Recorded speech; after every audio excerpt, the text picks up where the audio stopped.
Dave Johns, who was Daniel Blake in the film, approached Northern Stage when I used to work here as a full-time staff member in 2019, and we started to talk about it. And obviously, then the bad times happened, COVID, and then Natalie was appointed, and Natalie actually brought the conversation back to me and saying, "Would we consider making it together?"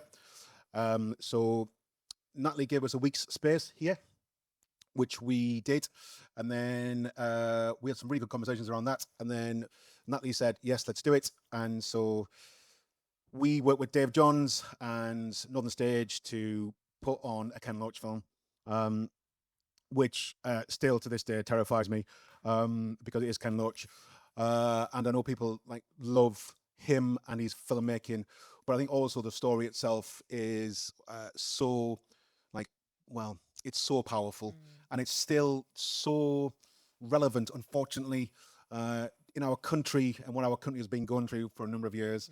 So yeah, it's a long journey. And during that journey, I read a book called A Decade in Tory by Russ Jones, which you should all read, and it should be turned into a play. You heard it here first. This is how it happens. And essentially, in that, I started to think about truth and whose truth do we hear and how do we hear truth. And so, and on Esther's promo there, it said, "When will it change?" And I think part of my vision of it was to essentially pinch. There's a company called Led by Donkeys, who essentially put things on Parliament, and put tweets out and essentially frame the truth. And so there's a truth going on the floor, and there's a truth going on above you about what politics are saying beyond what we're living through. And I did a lot of work with the food banks in Newcastle around the time of making it the first time.